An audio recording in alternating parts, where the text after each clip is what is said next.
What's up, everybody? It's Matt McClanahan from thecaptivatingly.com. You opted into my email list because of the 8 tips that are supplemental tips that will help you out with your yoga practice. I will get to that here in just a moment. But first, I want to go ahead and mention down in the description, there is some description of the techniques for some of the exercises I'll give you in this video, and then also some products that I think are helpful in your yoga practice, yoga retreats, that kind of thing. Some of them are affiliate links, but I wanted to go ahead and cut to the chase. So take a look at those when you get a chance, and I'll probably mention them again here when I go over the top 8 supplemental ways to enhance your yoga practice in 30 days. So let's go ahead and get started on that. Number 1 way to enhance your yoga practice is pushing energy down. And a lot of these I'm not going to go over like too much in detail, because I will leave some descriptions down in the bottom of this video and you can really check it out in more depth. Pushing energy down. So basically, pushing energy down, the idea behind this is that we are healthier if energy is moving from our head down to our feet. If your energy is moving more from your feet to your head, you're going to have negative thinking, you're going to have anxiety, you're going to have a lot of diseases. The energy is moving that way. You're going to be not in a good place mentally. You will not be grounded. You're going to be more spacey, that kind of thing. So pushing energy down, the idea is basically to reverse this. And once you get the energy flowing from your head down to your feet, you're going to be more grounded, you'll be more organized, you'll project less. That's the way you want your energy to move when you're living, because your life will be a lot less complicated and everything will be more clear for you. So this is very, very important. I can't stress it enough, because some of the New Age meditation is good, but it's not that helpful, really. A lot of people have trouble meditating, and this is actually an exercise. So you're going to actively be imagining energy going through you to your feet, and you're going to be pushing it down. And so when you're doing the exercise, it might not be that calm, but when you're finished, you'll feel very calm. You might have some emotions come up that you haven't had in a while, and that's just them coming up for viewing, so you can let them go. But I'm not going to go too much further into detail on how this works. The techniques are in the description below, and so definitely check that out. There's a link to the website that I got it from. So number 2 is reflexology. Reflexology is important, and I think it goes good with yoga, because you're really clearing the energy in your body. Your feet are a map to your body. So if you have any blocked energy like in your feet, or like really hard spots in your feet that are painful, that area of your body is most likely going to be blocked. For me, it was the arch of my foot. The arch of my foot is like my stomach and my small intestine. So I actually went to Japan like a month or 2 ago, and I got reflexology done a few different times. And I had done it by myself for a while with my own hands, and they went way deeper than I have ever gone. And it was insane. Like, I was breathing deep. I was like grunting. I was just like, it was almost painful, almost too much to handle. But after I was finished, I felt like a new person. I felt like I had released so much, and I definitely had some toxins going through my body for the next day or so. But it really cleared the energy in my body for sure, 100%. And so I really highly recommend you go to a trained reflexology person for this. I've never done it in the States, so I don't know how much it would be there, but it's definitely worth it. If you can't do that, you can't afford it, then I recommend taking a golf ball and taking your foot and just pushing the golf ball deep into your foot. Try to do your arch a lot, because I feel like that's a part that's really blocked in a lot of people, is their digestive area of the body. So definitely take a look at that. I'll put some descriptions in there below for reflexology. 3 is chiropractic care. And why chiropractic care? Chiropractic care is going to balance your body out. Yoga is great, but it also can cause some misalignment, even though the goal is to be aligned. I find that a lot of people don't practice correctly, including myself sometimes. And so you need to go to a chiropractor who will balance out your body for you. I recommend at least once or twice a month, but try to do like once a week if you can. Okay. Number 4 is diet.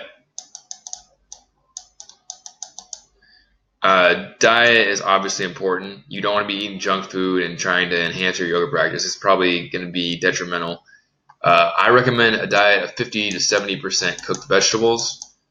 The reason for that is they bring out the nutrients when they're cooked. They're already nutritious and they're very easy to digest. The nutrients will be able to be used by your body. Um, and I recommend a little bit of meat with every meal too. If you're vegan, that's fine. Just do the vegetable recommendation. You're probably already eating a lot of vegetables, but uh, it's just highly recommended to cook the vegetables too. Let me add that in there.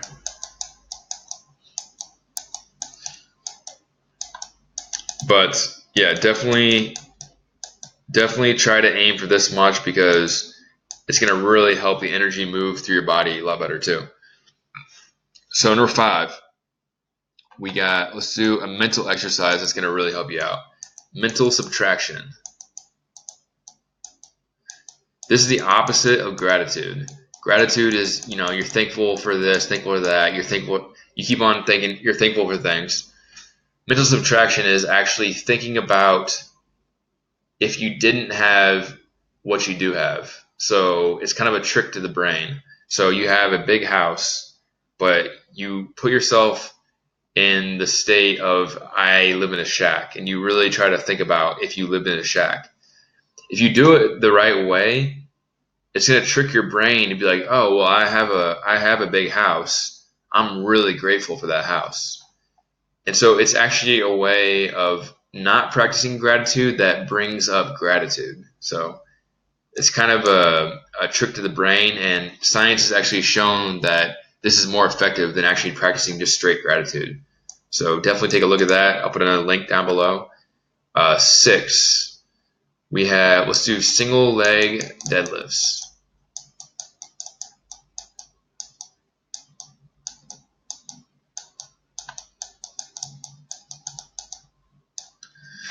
Okay, single leg deadlifts. Why are these important? Because I feel like everyone is quad dominant, and single leg deadlifts are going to work the posterior chain in a pretty much locked out knee position.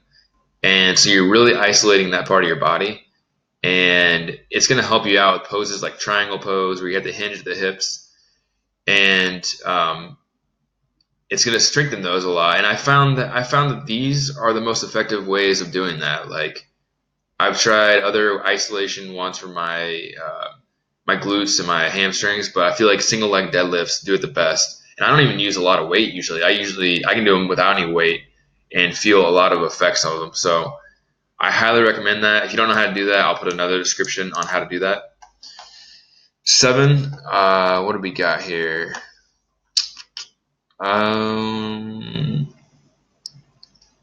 Okay, breathing. I recommend deep breathing throughout the day, but this is more about when you're actually doing yoga.